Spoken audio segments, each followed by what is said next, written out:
Feliz de estar aqui com vocês nessa manhã. A gente vai dar um pouco de continuidade do que falamos semana passada. O pastor Gabriel falou aqui, vocês ouviram também os anúncios.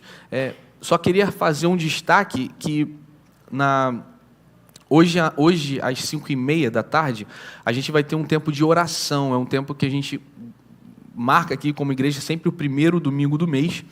A gente separa um tempo para a gente estar orando juntos e é muito diferente do que a proposta do culto. A proposta do culto tem ali toda uma liturgia em cima de um programa, de uma dinâmica, e a sala de oração, nós chamamos sala de oração, é um lugar para a gente estar orando juntos, compartilhando a palavra de Deus, mas é um ambiente mais, o que a gente chama de mais com um teor mais profético, porque não tem uma direção específica no aspecto litúrgico.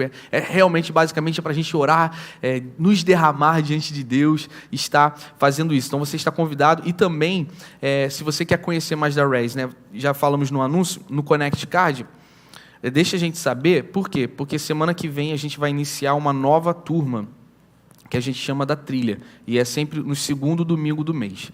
Amém? Então vamos conversar um pouco sobre ainda a carta de Pedro. A gente conversou já semana passada e eu quero continuar nessa exposição aqui, no primeiro capítulo de Pedro.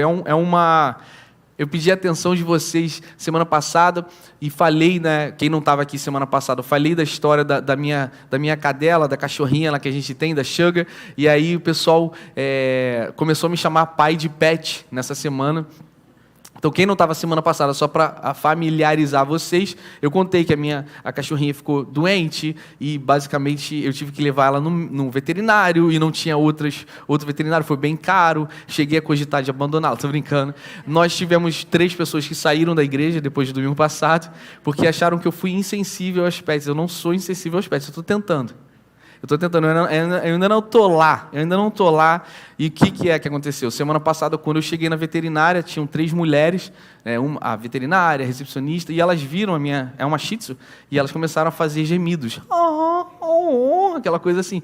E como que elas estavam esperando que eu fizesse a mesma coisa. Aí eu não sabia o que fazer, eu fiquei... Então, foi um pouco estranho. E aí eu contei a história, e o pessoal chegou aqui, pastor, cara, semana passada foi muito bom. Por que você gostou mais da palavra? Não, é aquela história. A história da Sugar, a história do cachorrinho, foi sensacional. Não, eu sei, mas a palavra... Então, não me lembro. Eu só realmente lembro dessas partes engraçadas. Eu falei, desgraçado. Quer dizer, abençoado. Então, hoje eu não vou brincar. Tá? Porque isso é a maldição. A gente faz um pouquinho de brincadeira, o pessoal já esquece da pregação, já esquece de tudo. Hoje não vai ter brincadeira não, pessoal, beleza? Hoje vai ser aqui, de verdade, sério, estou brincando. Estou brincando que eu não vou brincar, porque não tem como. Não tem como. Então, mas eu pedi a atenção para vocês semana passada sobre a carta de Pedro, e a gente falou sobre a efemeridade do homem e a eternidade de Deus, tá? E aí é um ponto muito assim, talvez incoerente para muitas pessoas. É muito fácil, todas as religiões têm o mesmo approach, todas as religiões, né, falam da mesma coisa, um Deus poderoso, protegendo os seus, pedindo sacrifícios e renúncias, e aí depois você vai ter uma recompensa eterna, porque você, nessa vida, você fez tudo certinho, e você foi fiel a esse Deus, tal, e, bem, beleza.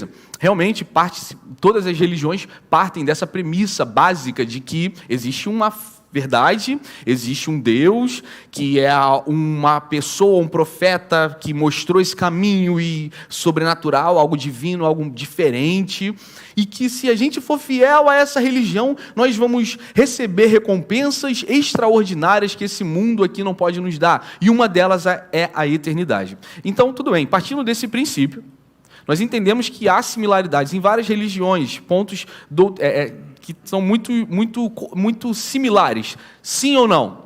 Sim. Tá. Qual é a diferença do cristianismo? É que a diferença do cristianismo, basicamente, é que a expectativa e toda essa menção de esperança da eternidade está vinculada fortemente na pessoa de Cristo Jesus. Jesus, ele é a expressão exata de quem Deus é. Jesus, ele é a expressão plena de quem Deus é. Então, como nós vemos muitas vezes nas Escrituras, em vão seria a nossa fé para um Deus invisível, ou apenas para uma crença.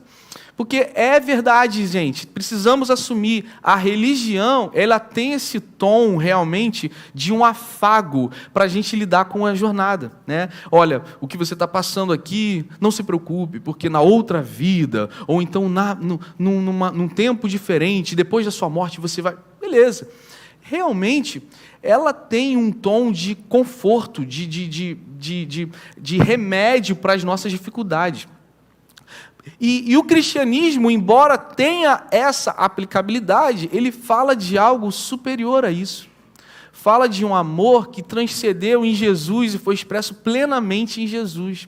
E Jesus, a Bíblia fala que ele é a plenitude de Deus, ou seja, ele foi um presente de Deus, mas Jesus é o próprio Deus, irmãos. Jesus não é apenas um profeta diferenciado com um nível de inteligência diferenciado. E qual é a prova disso? A prova disso é que Jesus primeiro morre, foi crucificado, e naquele tempo havia muitas crucificações também, não era nenhuma novidade, tanto é que tinham 2 ladrões que foram crucificados com Jesus. Mas o grande diferencial da nossa fé é que nós não estamos alicerçados num intelecto, numa filosofia bonitinha, que traz um afago, mas a nossa fé está vinculada num Cristo que renuncia os céus para estar entre nós, habitar em nós, se fazer como nós. E que Deus é esse? Que Ele é tão grande, tão poderoso, que renuncia tudo e se torna como a gente, para que fosse morto, ao invés de nós irmos para pagar pelos nossos pecados, ele ressuscitou ao 3º dia. Essa é a diferença do que nós cremos. A Bíblia fala sobre o amor e da mesma forma, presta bastante atenção no qual na essência da mensagem de hoje também. Muito se fala sobre amor.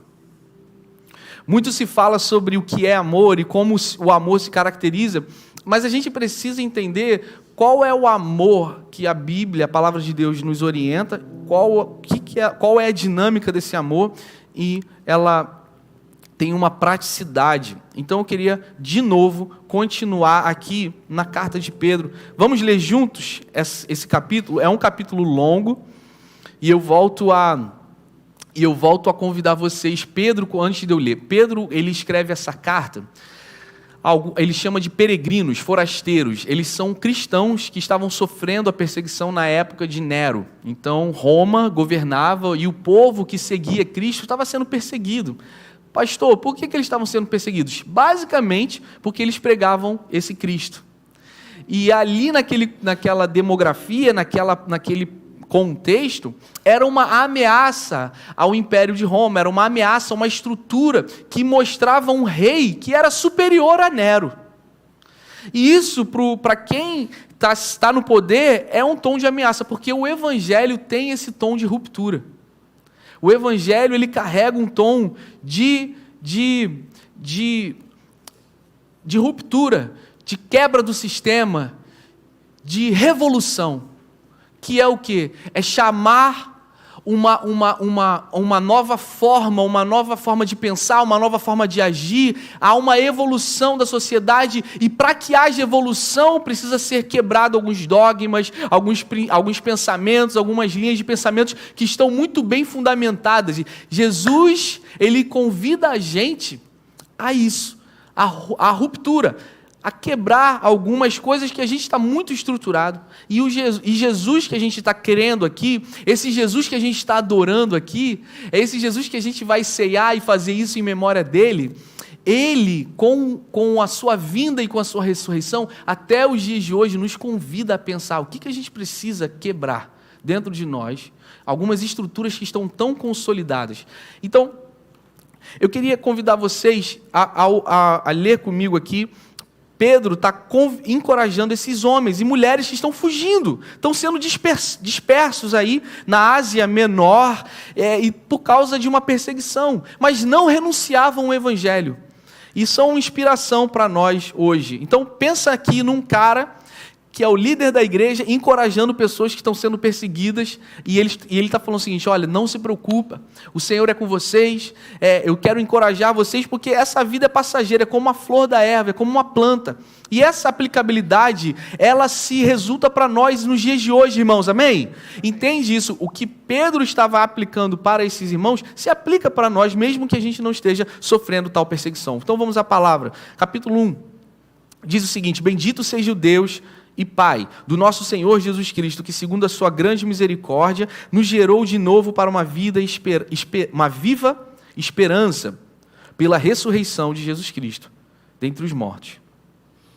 Atenção aqui, olha para mim. Viu o que Pedro faz? Ele não fala sobre viva esperança sem alicerçar isso na ressurreição de Cristo. Faz sentido? É o que eu falei aqui nos primeiros 5 minutos. A nossa fé não é apenas, vai dar tudo certo, a tua vitória tem sabor de mel, olha, tem uma luz no fim do túnel, não desista. Não, toda mensagem de esperança e renovo está alicerçada na ressurreição de Cristo. Essa é a gente podia, olha só, a gente podia se reunir todo domingo para falar o que Jesus fez por nós e ainda não seria suficiente.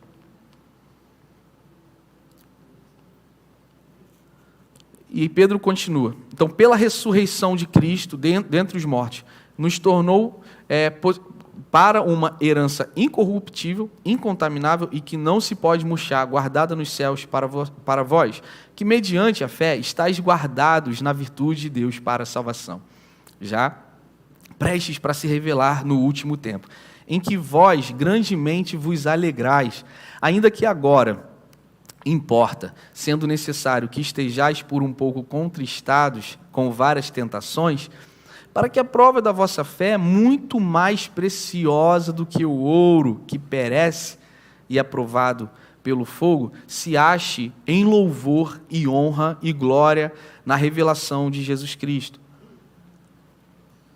ao qual, não havendo visto, amais. Repete comigo, amais. É uma invocação aqui no imperativo, amais, no qual, não o vendo agora, mas crendo, vos alegrais com gozo inefável e glorioso, alcançando o fim da vossa fé, a salvação das vossas almas. Portanto, cingindo os lombos do vosso entendimento, sede sóbrios e esperai inteiramente na graça que se vos ofereceu na revelação de Jesus Cristo. Como filhos obedientes, não vos conformando com as concupiscências que antes havia em vossa ignorância, mas como é santo aquele que vos chamou, sede vós também santos em toda a vossa maneira de viver. Pausa. Vamos lá, olha para mim aqui. Pedro escrevia muito diferente de Paulo. Paulo, ele era o melhor escritor. Ele fazia uma introdução explicando a base e o alicerce da nossa fé, e depois trazia praticidade a isso. Pedro, ele fazia tudo ao mesmo tempo. Então, você está lendo aqui, ele está explicando o que a gente crê, e no mesmo texto ele está falando, aí a gente faz assim, a gente tem que fazer assim. Então, eu gosto muito dessa carta de Pedro, porque ela é um convite a alguns pontos de praticidade na nossa vida. Hoje, a gente vai falar sobre algo que Pedro vai falar aqui no fim desse capítulo, que é amor ardente. O que significa amar ardentemente na prática? Quem está animado aí? Então vamos continuar aqui. Então, como filhos obedientes, não vos conformando com as concupiscências que antes havia em vossa ignorância, mas como é santo aquele que vos chamou, sede vós também santos em toda a vossa maneira de viver. Porquanto está escrito, sede santos, porque eu sou santo. E se invocais por Pai, aquele que sem acepção de pessoas julga segundo a obra de cada um, andai em temor durante o tempo da vossa peregrinação, sabendo que não foi com coisas corruptíveis como prata ou ouro que fostes resgatados da vossa vã maneira de viver, que por tradição recebestes dos vossos pais, mas com o precioso sangue de Cristo, como de um cordeiro imaculado e incontaminado, o qual, na verdade, em outro tempo foi conhecido ainda antes da fundação do mundo, mas manifestado nesses últimos tempos por amor de vós, e por ele credes em Deus, que o ressuscitou dentre os mortos e lhe deu glória, para que a vossa fé e esperança estivessem em Deus. De novo, o alicerce da nossa fé, do nosso ânimo e da nossa esperança não está em palavras bonitas, positivas, está em Deus. E Deus se revela plenamente em Jesus. Por isso, nessa manhã, a gente já pode sair desse teatro. E eu posso já afirmar, você não deve desistir. Você não pode esmorecer. Você não pode parar. Porque Deus não parou. Deus não desistiu. Deus expressou plenamente o seu amor por nós em Jesus, irmãos. Nos dons que Deus nos deu, no talento, na nossa vocação, nos nossos relacionamentos, no nosso casamento, nós estamos descartando muitas vezes, porque as crises estão nos drenando. E Pedro está falando isso aqui. Tem esperança, há esperança. A crise não pode ser, por pior que a sua crise seja, ela não pode ser pior que a esperança que está em Cristo Jesus. E essa é a palavra para a gente aqui nessa manhã. Não desista.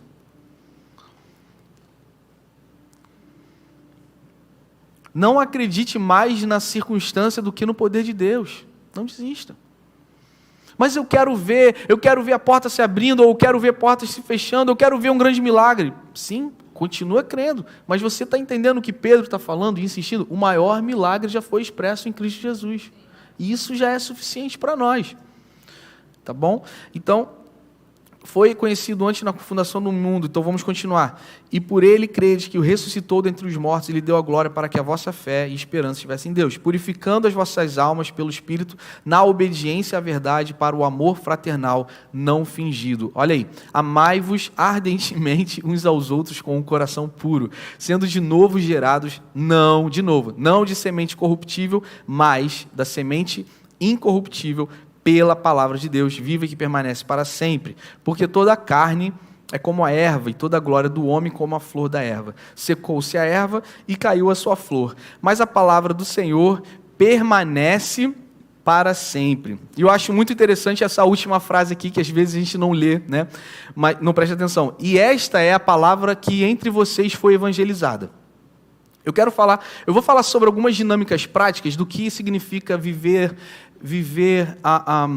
o cristianismo, segundo a carta de Pedro, e ele está chamando a atenção para que a gente tenha um amor extravagante, um amor ardente uns com os outros. Esse amor ardente um com o outro só é possível se a gente entender o amor ardente de Deus para nós. Ele é consequente, tá bom? Eu vou pincelar algumas coisas, tá? Não todas, algumas coisas que eu vi aqui na carta, e eu quero introduzir aqui para vocês e fazer vocês questionarem se vocês estão vivendo isso. Se nós estamos vivendo isso. Tem muita coisa, só vou pincelar algumas. Vocês estão comigo aqui? Vamos junto? Eu não vou parar em cada tópico, eu só vou pincelar de acordo com o que Pedro estava falando. Pedro estava dizendo o seguinte: eu creio numa comunidade de fé que se ama ardentemente um ao outro. Na perseguição, vocês podem se amar. No meio das crises, vocês podem se amar. Nas imperfeições uns dos outros, o amor é o que nos faz um.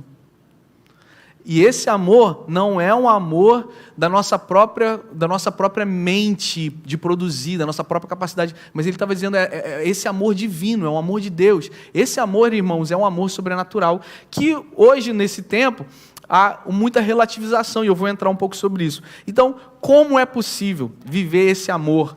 O que eu acho que vai acontecer na Race Church? É o seguinte, eu já falei aqui várias vezes. Você vê a mídia social da Race, e aí você fala, pô, legal, né? Mídia é legal. Vamos dar um salve para a galera da mídia, né? Rede social, mandam muito bem. Aí é a primeira impressão. Cara, pô, essa igreja aqui tá legal, tem né? Você nunca entraria se você não... Gente, eu tenho quase certeza, não vou pedir para você levantar a mão, não. Mas você só entraria nesse teatro debaixo de duas percepções. Primeiro, alguém que você confia convidou você, e aí você não precisa da rede social, ou a rede social tem credibilidade. Hoje eu faço isso. Se eu quero fechar um acordo, se eu quero fechar um negócio, se eu quero conhecer alguém melhor, o que você vai fazer? Stalkeia. Somos stalkeadores, sim ou não? Normal, isso traz credibilidade. E aí, você vem para a rede social, você chega na igreja, tá tudo bem, tem ar-condicionado. O pregador é muito bom? Nem é muito bom.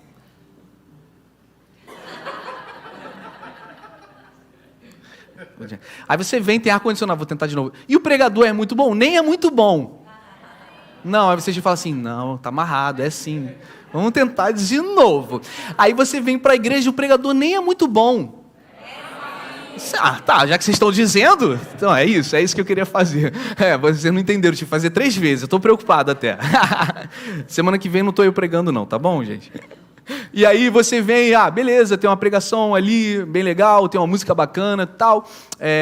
A gente fala que a conexão com a igreja local é importante, mas à medida que você começa a caminhar, você começa a ver lacunas, você começa a ver imperfeição. Por quê? Começa com o pastor. Você começa a conhecê-lo mais. Você conhece o líder da música, o líder da mídia. Essa mídia que tão bonita por fora, você começa a conhecer os líderes. E você começa a ver as suas imperfeições e tem lacunas. E aí você vai nos irmãos e tem lacunas. E também tem lacuna porque você faz parte dessa comunidade. Porque se você quer um lugar perfeito, você não deveria ir para lá. Porque se você for, ele vai deixar de ser perfeito. Mas sendo mais transparente possível é que não existe lugar perfeito. E o que Pedro estava estimulando aos irmãos que estavam morrendo por causa do evangelho: amem-se uns aos outros, inclusive ama o teu inimigo. A gente não consegue nem amar aqueles que pensam diferente de nós dentro da comunidade de fé. Imagina o nosso inimigo. Irmãos, é esse evangelho que eu creio. Eu creio nele. Então, não é tapar sol com a peneira, não é negligenciar erros numa comunidade, no meio de pessoas, mas é entender que o amor é que nos faz ele é maior do que todas as coisas que nós temos diferenças. Mas é importante, eu já afirmo, eu já falo isso para vocês, quando a gente tem a trilha, que é a membresia das pessoas, olha, toda pessoa, a mais disciplinada possível, tem um senso de hype. Ela conecta numa igreja nova e ela acha que ela vai florescer espiritualmente porque ela conecta na igreja nova. Isso dura de 3 a 6 meses. Nem isso. Da mesma forma, você vai para a academia, você faz uma semana e você acha que você vai ser a pessoa mais saudável do mundo. Você come uma beterraba de manhã e aí você já fica postando nos stories, né? Beterraba, antioxidante. E você faz isso durante uma semana. Então todos nós temos hypes, nós somos movidos por estímulos externos. E da mesma forma a nossa relação com Deus. É por isso que aqui a gente não vai ficar falando muito sobre, olha, se você crê, a tua vitória tem um sabor de mel. Eu fui fazer uma coisa, né, mês passado, que eu fui fazer, olha, a gente não vai falar assim, olha, que agora receba o poder de Deus. Aí eu fui fazer isso, virou um gif, né? Aí tem um gif que manda meu fazendo isso aqui, tchau. Mas eu estava brincando. Eu não prego assim. Mas a gente não crê muito nisso. Olha, agora, tudo que você crê, se você repetir 7 vezes isso e rodar 45 vezes, Deus vai fazer. Não está aí. A nossa fé está alicerçada em alguém que é muito superior ao que a gente poderia fazer. Por que, pastor, você fala isso? Porque a Reis não tem poder de mudar ninguém. Nem a minha palavra, nem a nossa música, nem a nossa mídia social. Mas é o teu constrangimento e entender quem Deus é, através da plenitude de Cristo, faz com que você, dia após dia, mate um leão. E esse leão é dentro de você. E tudo bem se o mundo está cinza, mas nós somos uma geração muito imediatista e nós estamos à procura da cor da nossa rotina e às vezes a nossa rotina não tem cor. A única cor disponível é saber o que Cristo fez por nós. Irmãos, eu exorto aqui, eu estou tentando trazer um encorajamento, porque se a gente não tiver esse entendimento, a gente se compara à planta que Pedro estava falando. A gente vai murchar, mas que a tua fé não murche. E se a tua fé estiver condicionada na tua emoção, ela vai murchar. Se a tua fé estiver condicionada no pastor que profetiza e faz um milagre acontecer, ela vai murchar. Entra na HBO, entra na Netflix, entra em todas as streams e procura documentários sobre movimentos de fé que denigrem, que deturpam quem Deus é, e quantas pessoas são mal manipuladas e acabam tendo traumas profundos por causa que pessoas são abusadores em cima de palcos, usando o nome de Deus, mas não é por causa desses excessos que isso anularia a mensagem que hoje está sendo pregada. O que é importante que nós entendamos é que a gente não se mova pelo hype, a gente não se mova, mas a gente se mova por esse amor, e esse amor é combustível nos dias bons e nos dias ruins. Esse amor por Deus vai fazer com que a gente ame o nosso irmão, perdoe o nosso irmão, suporte uns aos outros. É muito interessante vê como a igreja, ela é um campo de pessoas que estão precisando de milagres e portas. Isso não é errado, não é errado. A igreja pode ser um ambiente que floresça a tua fé, que ajude você a ver Deus e a crescer em Deus. É isso que a gente está aqui, nós queremos servir pessoas, ajudar pessoas a conhecer Deus. Nós, Race Church, fomos estabelecidos há quase 2 anos aqui para ajudar todos os indivíduos a conhecerem Deus, a encontrarem liberdade, a descobrirem propósito e fazerem a diferença. Esse é o nosso papel. O amor que Pedro está falando aqui, gente, é um amor divino. Vou repetir. O amor que Pedro está falando aqui é um amor divino. Não é um amor que nós podemos produzir. É um amor baseado no grande amor de Cristo. Quantos podem dizer glória a Deus aqui? Amém? E esse amor, ele tem uma característica de praticidade. Ele é sacrificial, ele não é sentimental, não é abstrato. Ele não é um amor, olha, eu te dou se você me der. Ó, corrigi. Já estavam aqui mandando um e-mail para mim. Eu só te amo se você me amar, ou então eu só te presenteio se você me presentear. Não é esse amor, é um amor sacrificial, é um amor que não é abstrato. Então, essa última frase, essa é a palavra que entre vós foi evangelizada. Eu vou pincelar cada coisa aqui, eu quero estimular para que a gente se torne assim, essas práticas aqui. Vamos pensar juntos aqui, irmãos, amém? Como a gente pode ver esse amor extravagante, esse amor ardente com Deus e uns com os outros? Primeiro, precisamos nos tornar bons ouvintes. Repete comigo, bons ouvintes. O que fala sobre um coração ensinável. Como é que a gente vai deixar o evangelho mudar a nossa vida se a gente não abre o nosso coração? O que acontece aqui na Zona Sul, a gente estava conversando essa semana, a gente percebeu que isso é muito, muito mais típico do que eu pensava, por exemplo. Existe uma espiritualidade muito já consolidada nos corações das pessoas. E essa espiritualidade já consolidada no coração das pessoas tem muito a ver com esses traumas e esses excessos. Vocês estão aqui? Vocês entendem o que eu falo? É tipo assim, olha, eu já entendi o que Deus é. Deus é essa energia, né? Essa vibe, essa forma. Deus é a natureza, é o ar. Deus é o cabelo, é a pele. Deus é o sangue, é o DNA. Deus é a terra, e pega a terra e bota no... Essa consolidação está muito bem consolidado, e muito dessa definição do que é espiritualidade é baseado nas minhas próprias experiências. Pastor, você está anulando as minhas experiências? Não. Só que elas não são capazes de fazer definições acuradas. Porque muitas das nossas experiências vêm de traumas, vêm de decepções e vêm de mágoas. Levanta a mão aqui. Quem nunca se decepcionou? Quem nunca se desapontou, se magoou assim? Então, por isso a gente entende que nos tornarmos bons ouvintes, Romanos capítulo 10 diz o seguinte: a fé vem pelo ouvir. E ouvir o quê? Então é isso. O que você crê nas suas próprias experiências?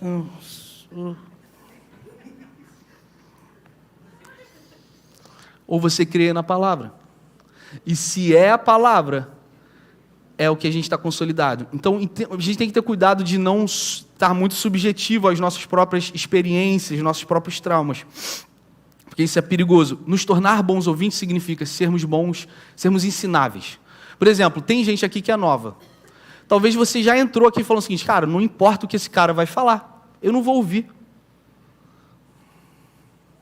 Não adianta o que ele falar, eu já sei quem Deus é para mim ou quem Deus não é.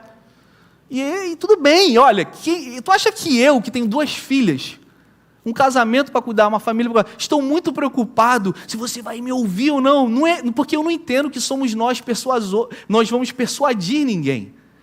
O nosso convite é que você tenha um coração ensinável, pelo menos reflita no que está sendo falado.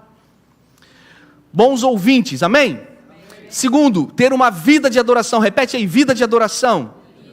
Pedro falou, para que a prova da vossa fé é muito mais preciosa do que o ouro, que perece e é provado pelo fogo, se ache em louvor e honra e glória na revelação de Jesus Cristo. Vida de adoração é muito mais do que música, é muito mais do que cantar, é uma vida rendida ao Senhor. Terceiro, alegria. Repete aí, alegria.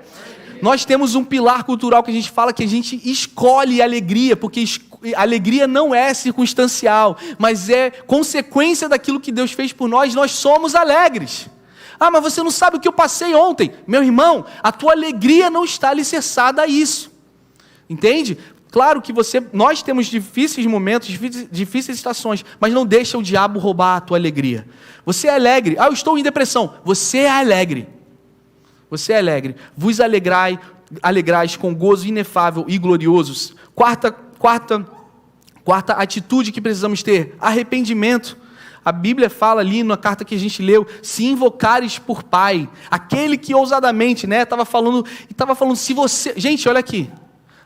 Não me surpreende o tamanho do teu pecado. Nunca nos constrangeu o nosso pecado. Nunca nos assustou o nosso pecado.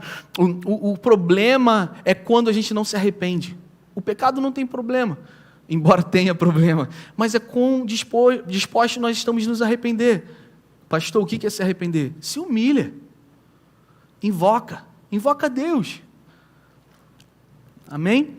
Outra coisa, sobriedade. Pedro citou isso, sobriedade, sede sóbrios. Você pode repetir, sobriedade? Vai pensando aí na tua vida. Outra coisa, vamos lá, santidade. Santidade. Sede vós santos como eu também sou santo. Sede vós também santos em toda a vossa maneira de viver. Gente, o que é isso, em toda a vossa maneira de viver? É só quando eu vou na igreja, eu sou santo, né? Eu sou santo no trato, na forma de falar, na forma que eu penso, naquilo que eu exteriorizo, naquilo que eu internalizo. Hello? Vocês estão aqui? Amém? Então, é muita coisa que a gente poderia falar sobre cada item, só vou pincelar. Outra coisa, pureza. É diferente. Pureza, olha que o Pedro ele estimula, purificando as vossas almas pelo Espírito. Eu amo isso aqui, pelo Espírito. Não tente santificar com a tua própria força. Deixa o Espírito Santo te dar esse poder. É pelo Espírito. Amém? Irmãos, entenda isso. Coloque à disposição para que o Espírito Santo te ajude. Outra coisa aqui que a gente lê na carta de Pedro. Perspectiva da eternidade. A gente falou semana passada sobre um Deus eterno, constituindo filhos que têm noção dessa eternidade, perspectiva da eternidade, para uma herança incorruptível, incontaminável e que não se pode murchar, guardada nos céus para vocês. Outra coisa, alicerçados na palavra. Repete comigo aqui, alicerçados na palavra. Bem, isso é uma característica da igreja que Pedro estava liderando ali. Olha, irmãos, vocês estão sendo perseguidos, estão morrendo, mas estejam alicerçados na palavra. Porque nas prisões, nas baixas situações, se vocês estiverem alicerçados na palavra, a palavra é viva e ela é eterna. E aí vocês estão bem consolidados. Amém, queridos? Então, aí eu quero bater aqui um ponto.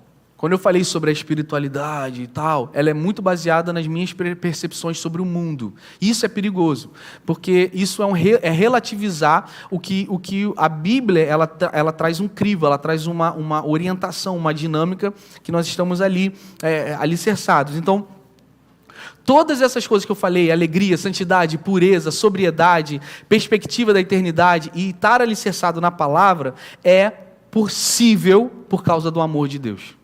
Deus demonstra o seu grande amor através de Jesus. Então, todas essas coisas, talvez você, é a primeira vez que você está vindo à igreja, talvez você fale assim, cara, eu nunca ouvi falar sobre santidade. Ou talvez você está assim, cara, isso é muito, muito distante da minha realidade. Tudo bem. E o que é muito legal na palavra de Deus é que ela tem uma timeline de santificação, cada um reage de uma forma diferente. Tudo bem se você não está aqui, mas você só não desistir e você vai começar a caminhar. Deus ele tem o poder para te ajudar, se você tiver um coração ensinável, irmãos. Então, tudo isso é por causa do amor. Todas essas coisas não é possível porque, por exemplo, eu não sou o melhor, porque eu já tenho mais experiência no Evangelho, eu já tenho mais caminhada. Eu consigo evoluir em algumas coisas na minha vida por causa do amor de Deus. É isso. De novo, essa é a grande diferenciação do cristianismo para outras religiões. As outras religiões falam da performance, se bate, jejua, corta o cabelo, ou faz isso, planta bananeira, faz um rito, e o evangelho não pode andar aqui. Né? Nós temos uma irmã que vai na nossa casa para limpar a nossa casa 2 vezes por semana, né? Ela é diarista. E ela falou com a Sabrina, olha, essa semana foi diferente. foi diferente, fui na igreja, todo domingo, 7 da noite, eu vou, levo minha água, eles oram pela minha água e a minha semana é protegida. Pastor, você tem... Bem, nem vou responder isso. Qual é a questão aqui? É que esse misticismo, ele invoca no homem uma capacidade de compromisso. E isso anula o poder da graça. Que é basicamente o seguinte, olha, não importa o que você faz, o que você deixa de fazer, você só pode ter acesso a Deus, não é por causa da água e do teu compromisso litúrgico, é porque Cristo veio. E ele nos presenteou com a sua graça. Agora, claro, temos compromisso, temos responsabilidade, temos que nos abster, temos que fazer coisas que não estamos fazendo, isso tudo tem peso. Mas então, nós terminamos aqui essa frase, amar ardentemente, para um amor fraternal, não fingido. Gente, Pedro falou isso, um amor fraternal não fingido. Amor ardente não é fingido. Se Pedro falou que o amor de coração fraternal não pode ser fingido, significa que existe amor fingido, hipócrita. E o maior ranço de todos os ranços, e eu já falei isso aqui, eu como pastor, é liderar uma comunidade de fé, primeiro, que eu falo com pessoas sobre amor e eu não amo essas pessoas. Isso pode acontecer? Absolutamente pode. Isso se chama ativismo, religiosidade. Eu posso usar uma palavra que é aceita majoritariamente pelas pessoas, usar disso como uma ferramenta de manipulação e falar, olha, nós estamos aqui porque amamos Deus e amamos vocês, sabe, o que vocês são é mais importante, eu posso até chorar. Então, o meu pior medo é falar de algo que eu não vivo.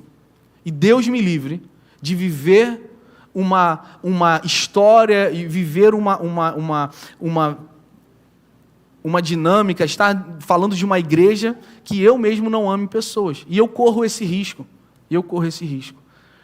Nós corremos esse risco.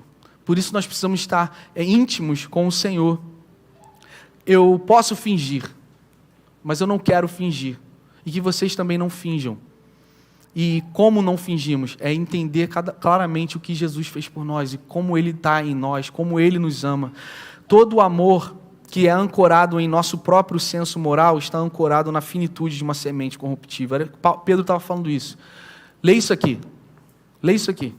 Todo o amor que está ancorado em nosso próprio senso moral, ele é finito. Vocês entenderam isso? É finito. É corruptível. Por que você está falando sobre isso? Porque hoje nós vivemos um tempo que nunca vivemos antes. Pessoas estão definindo amor sem estarem ancorados na palavra. Pessoas estão definindo Deus sem estarem ancorados na palavra. E isso, meus amigos, é um problema. Eu falei para vocês que eu comecei minha aula de remo? Não, né? Deixa eu falar. Eu falei para vocês que eu já fui remar na Baía de Guanabara? Fui sexta-feira, fui para uma aula normal e a professora, Samuel, você vai para a Bahia hoje. Aí eu, que isso? Quinta aula? Não, você vai. Eu estou no tanque assim, ó, no tanque. Há 5 semanas, 5 semanas assim, fazendo isso aqui com remo. Só que você está no tanque, né? Você não sai do lugar, vocês estão entendendo a ideia? Aí eu estou assim, ela fica assim, avante. Eu, avante com remo. Aí faz o movimento da perna e tal. Aí quando eu fui para a Bahia, sozinho no barco, tem o lance do equilíbrio, é bem mais difícil. Ela, agora avante. Aí eu fui, quando eu fiz o avante, o remo foi para trás. Aí eu entrei em crise. Eu falei assim, calma aí, eu estou há 5 semanas fazendo um avante, achando que eu vou para frente. O remo, na verdade, é assim, gente. Ó. Você fica indo para trás. Ela, olha para trás. Ou seja, tu anda de ré o tempo todo. É tipo Siri, né? O Siri que anda de ré, o caranguejo, né? Anda de ré, cara. Aí eu entrei em crise. Ó, pausa, querida. Não tem como a gente ir para frente... porque eu tenho torcicolo, então assim, não quero ficar indo para trás, não gosto disso aqui. Aí ela, como assim, Samuel, tu está 5 semanas, dá ré. Aí, o que é ré? Eu não entendi. Eu estou brincando, cara, mas realmente eu entrei em crise. Cara, é muito difícil, remo é muito difícil. Porque tem toda uma questão de punho e tal, e fazer o movimento. Aí eu entrei na Bahia. E a Bahia, gente, é um dos cartões postais mais bonitos do Rio de Janeiro, sim ou não? Lindo demais, né? A Bahia, aqueles barcos, o Pão de Açúcar. Mas quando eu entrei ali no barco, eu vi melancia, plantas, lixo pra caramba. E o cheiro? Cheiro ruim, Mas de longe, aquela coisa, uau. Mas você entra, que isso, tanta coisa ruim, até desistir. Já cancelei a aula de remo, parei, cancelei. Por quê? Porque você fica andando para trás? Não. Porque a professora benzita foi me falar, olha, Samuel, tá tudo bem hoje, a gente nem tá vendo ratazana aqui. Aí eu, pô, quem sabe quem eu sou, não pode falar uma coisa dessa. Aí eu, cancela, querida, matou, não pago mais essa aula, não vou mais, porque eu tenho pavor de ratos até camundongo. Então, assim, o que eu estou fazendo essa brincadeira para expressar o quê? Tudo que é por fora é lindo. Eu falei semana passada, tudo que é temporário tem aparência de piedade, tem aparência de beleza. Como é que estão os teus dentes de trás? Eu, como dentista, tratava muito o dente de frente. As pessoas não queriam pagar o dente de trás. Por quê? Porque ninguém vê. Não se trata de saúde, se trata de aparência. Esse é o mundo de hoje. E a comunidade de fé é isso. Você, por fora, uau, está muito bonito. E você entra, você vê erros. Mas o que Pedro está nos ensinando e o que eu estou exortando em vocês é o seguinte: existe um amor. E é o amor que nos faz um. Ele realça a beleza mesmo dentro dessas podridões, que vão eventualmente ser retiradas. E como elas vão ser retiradas? Com amor ardentemente um com o outro. Não é relevar pecado, não é celebrar pecado, mas é corrigir o pecado com amor. Porque o amor ardente, segundo a origem da palavra, fala sobre um amor que estende a mão. Pedro não está falando para postar que nós amamos. Pedro está ensinando a gente a mostrar que amamos. E como amamos? Estendendo a nossa mão. Estendendo a mão a quem está caído, tendo paciência, tendo perseverança, perdoando aqueles que nos magoaram e por aí vai. Então, todo o amor que está ancorado no nosso próprio senso moral, ele é finito. A Bíblia é muito ultrapassada, alguns dizem. É algo antigo. Como é que você vai acreditar naquilo ali? Olha, é melhor que a Bíblia seja o crivo do que define o nosso amor, do que define o que amor é, porque já passou no teste do tempo, do que a gente confiar nas nossas próprias emoções e experiências para definir o que Deus é e que amor é. É melhor, porque nessa palavra, ela é incorruptível. Olha só, quando eu falei da Baía de Guanabara, segunda carta de Timóteo, fala o seguinte, olha, no fim dos tempos, haverão homens amantes de si mesmos, avarentos, presunçosos, soberbos, blasfemos, desobedientes a pais e mães, ingratos, profanos, isso aqui é pesado, sem afeto natural, irreconciliáveis, caluniadores, incontinentes, cruéis, sem amor para com os bons. Traidores, obstinados, orgulhosos. Olha isso aqui, preste atenção, irmãos. Mais amigos dos prazeres do que amigo de Deus. Isso é muito sério. A começar em mim, eu preciso avaliar em mim se eu não estou me tornando a pessoa. E aí no final ele diz, tendo, isso que é intrigante para mim, tem até uma aparência de piedade, mas nega a eficácia dela. O que, pastor, você está falando esses 30 e poucos, 40 minutos aqui? É que a definição de amor pode até na teoria ser muito bonita, mas nega na eficiência, na falta de praticidade. E Paulo está orientando, olha, desses você se afasta. Eu creio no amor ardente e tem uma música, né, da palavra antiga, que é bem legal, que fala sobre o amor que nos faz um, e a letra diz, nunca é tarde demais, não, nunca é tarde demais, para descobrir o amor que vai além dos meus versos, que parece dizer, é o Senhor quem pergunta, onde está você? Você que diz que me adora, mas não estende a mão. O amor que nos faz um, o amor é o que nos faz um. O amor se revela a mim como uma bandeira, verdade e graça, um mandamento e a nossa canção. Irmãos, o amor vai levar a gente à unidade. E essa unidade vai resplandecer quem Deus é. É isso. Não tem como a gente mostrar quem Deus é sem unidade. E não tem como a gente ter unidade se a gente não amar um ao outro. Eu convido vocês a perdoarem pessoas. Eu convido vocês a não tapar o sol com a peneira, mas a entender o que nos une é maior do que o que nos divide. E também no aspecto, continuando o que eu falei semana passada, entenda o seguinte. Você que tem pecado, e você tem se entregue ao pecado, e você celebra o pecado, e ainda crê num Deus de amor, leia Tiago. Não tem como crer sem praticidade. Você não ama pessoas. Como assim? Porque você só está se preocupando com a sua vida imoral. Você continua pecando e você não se arrepende. Isso é errado. É falta de amor. E você também, que se tornou polícia da comunidade, que quer ficar mostrando todas as pessoas que estão fazendo de errado como você fosse superior, você também não ama. Porque isso não é amor.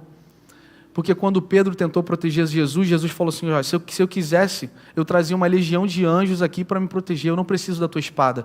Cristãos, se santifiquem, para que vocês sejam chamados cristãos. E vocês que já estão santificados, parem de julgar e ficar apontando o erro para quem não está fazendo, porque Deus não precisa da sua defesa.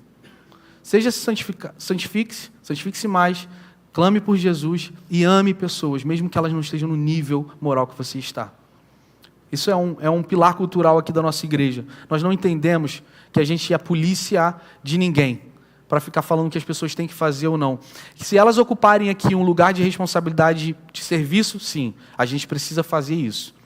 Mas nós entendemos que é porque elas entenderam que é tudo por amor. Amor à comunidade, amor àquilo que nós estamos construindo e principalmente amor a Deus. E é esse amor que mudou a nossa vida. Vocês se lembram da história de quando Jesus curou e orou por 10 pessoas que estavam leprosas? Sim ou não? Se lembram disso? Tem uma história na Bíblia que 10 pessoas leprosas, Jesus orou e os 10 foram curados. A Bíblia fala que eles foram embora com muita alegria porque, gente, eles foram curados. E que maravilha! Quantos voltaram? Depois que se realizaram o que Deus fez, quantos voltaram para agradecer Jesus? Alguém se lembra? Uma pessoa. Essa é a estatística do amor. Todos veem Deus como o gênio da lâmpada que vai mudar a minha vida. Mas quantos voltam para dizer, olha, se você mudou a minha vida, eu vou dar a minha vida por você. Essa estatística é braba. Ela é decepcionante e ela é até desestimulante a gente pensar nisso. Mas eu quero viver uma vida cristã que se assemelha a esse leproso que está voltando. Eu não sei se eu estou lá, mas eu quero ser. E que vocês também queiram ser. Mas o que motive vocês a voltarem não foi a cura, embora a cura seja maravilhosa, mas foi o amor. O amor de Jesus sendo puro, tocando no impuro. Porque ele não tinha medo que a impureza ia fazer dele impuro. Pelo contrário, ele sabia que na pureza dele, ao tocar, ele faria tudo que é impuro se tornar puro. É esse amor que nós precisamos. Esse amor que a gente lembra, esse amor que a gente celebra. Quantos podem dizer amém por isso? Nós temos um momento de Santa Ceia que